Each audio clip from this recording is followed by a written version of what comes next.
Hola, bienvenidos y bienvenidas a todos y a todas. En esta oportunidad nos encontramos realizando el abordaje del espacio curricular Elementos Jurídicos a la luz del contexto problematizador de organización comunitaria y participación.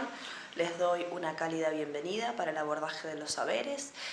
Van a contar con el material que está disponible en plataforma y también con algunos videos que van a reforzar un poquito la información que ya está dada en el mismo, sobre todo para que ustedes puedan seguirme desde la oralidad, desde un sentido más de charla y facilitar la incorporación y la reinterpretación de saberes. Vamos a comenzar hablando de los principios jurídicos en las normas. Hablamos de los principios jurídicos como esencias fundamentales, contenidas en toda norma, son valores, son ideas fundamentales que le dan sentido a las normas jurídicas, a las normas como las conocemos, son causa del derecho positivo, de que es el derecho positivo como el conjunto de normas que conocemos, y como dijimos, les dan sentido, un sentido concreto a la existencia de las leyes. Trascienden el tiempo y distintos eventos sociales. Es importante saber que son garantías en favor de sujetos que están protegidos por los mismos y por las normas y que imponen un respeto, pero no se trata de obligaciones concretas, porque para ello existen las leyes. Los principios cumplen funciones distintas. Por un lado, una función integrativa, vienen a cubrir todas las lagunas a través del aspecto interpretativo de las leyes, es decir, vienen a complementar todos aquellos aspectos que no son muy claros muchas veces por las normas, por el corpus normativo que conocemos, y cumplen una función interpretativa porque van a complementar las normas a través de esta función de completarlas, en el sentido de que en muchas ocasiones las leyes tal cual las conocemos no son claras, no son determinantes. En nuestro país se habla de que hay distintos principios supremos de nuestro ordenamiento jurídico y voy a mencionarles algunos. En el material van a encontrar muchos más para que ustedes sepan que no son solo estos los que les voy comentando aquí, sino que hay varios y van a comprender un poquito más cuál es la razón de ser que tienen los principios.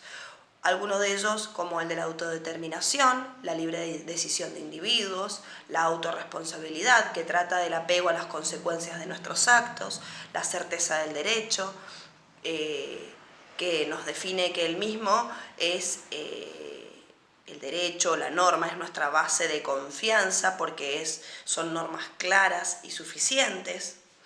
Y también es importante saber que todos estos principios que hacen a las leyes están asociados o se encuentran también relacionados a la comprensión y al abordaje de las fuentes del derecho. Tenemos dos fuentes muy importantes de derecho, las fuentes formales y las fuentes materiales del derecho.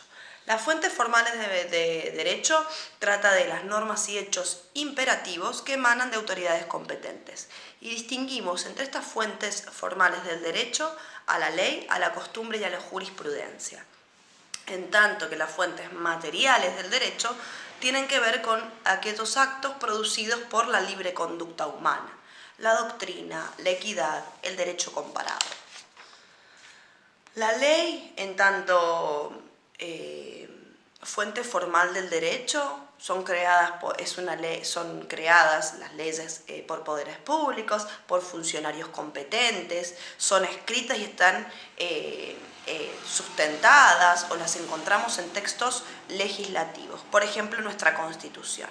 La costumbre, como una fuente formal, es la fuente más antigua que podemos conocer y tiene un carácter más bien cultural porque trata de las conductas, son jurídicamente obligatorias igual.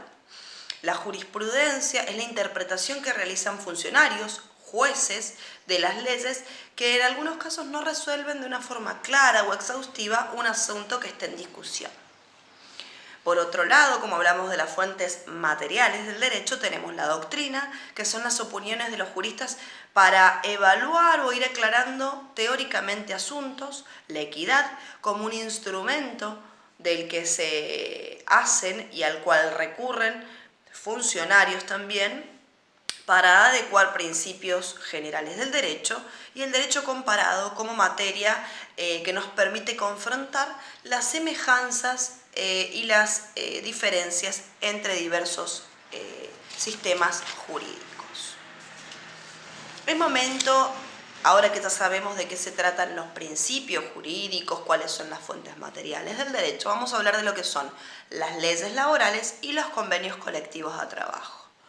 La legislación del trabajo en Argentina tiene una larga historia y está caracterizada por las medidas protectoras en relación a este ámbito, a este campo, al campo laboral, como se dio en distintos ordenamientos jurídicos. No es una excepción nuestro país. Podemos mencionar distintos eventos que ustedes también lo van a poder ver con mayor profundidad y exhaustividad en el material. Desde 1905 empezamos identificando la Ley 4661 del descanso dominical. En 1907 la Ley 5291 que regula el trabajo de mujeres y niños. Ya hacia 1915 la responsabilidad que tienen los empleadores en relación a los accidentes de trabajo y lo que tiene que ver con las protecciones profesionales. Hacia 1929 la regulación de la jornada laboral que no puede exceder las 8 horas. Ya hacia más adelante, hacia los años 40, se van sentando todas las bases para consolidar lo que es el movimiento obrero argentino y empiezan a adquirir un lugar de relevancia los derechos laborales. En el año 1949, como hemos podido también abordar en otros espacios curriculares, el derecho al trabajo adquiere un rango constitucional, se modifica en ese año nuestra Constitución y tiene que ver con medidas que hacen a la retribución justa, a las condiciones dignas de trabajo, a las capacitaciones, entre otras. Ya hacia la década del 60 podemos identificar un evento muy importante que tiene que ver con la ley de los contratos de trabajo. Pero abordando este tema particularmente es importante comprender qué quiere decir o de qué se tratan los convenios colectivos de trabajo. Y cuando hablamos de convenios colectivos de trabajo nos referimos a contratos que realizan los sindicatos de un sector y empleadores determinados, que van a regular las condiciones laborales específicas de dicho contrato. Estas regulaciones que van a surgir o que van a nacer a partir del contrato son obligatorias para todas las partes y van a ser obligatorias también para los trabajadores aunque no se encuentren afiliados a ningún gremio. En este caso estamos hablando de las ramas o las actividades laborales. ¿Qué regulan los convenios colectivos de trabajo? Los aumentos por inflación, las escalas salariales, las condiciones laborales. En nuestra cotidianeidad nosotros escuchamos mucho lo que tiene que ver con los convenios colectivos de trabajo y también vamos a ir viendo cómo escuchamos en nuestro entorno cómo son discutidos y negociados con el Estado por ramas de actividad, docentes, los sectores gastronómicos, comerciantes, etcétera, que van a ir sirviendo de referencia en muchos casos, por ejemplo, para poder establecer los aumentos salariales correspondientes año a año. Los convenios colectivos de trabajo tienen esta forma que se adopta, se remontan a la primera mitad del siglo XX y está asociada a la actividad muy fuertemente que fue estableciendo el movimiento obrero y que fue intentando a través de distintos instrumentos establecer una relación o algún tipo de relación que fuera regulada, más estable, organizada con el Estado.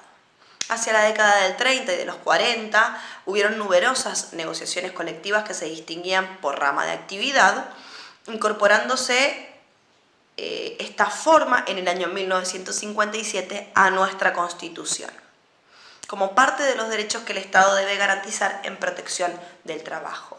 En el año 1976, con la irrupción de la dictadura cívico-militar, prohíbe la actividad sindical y con la actividad sindical prohíbe también las negociaciones colectivas de trabajo.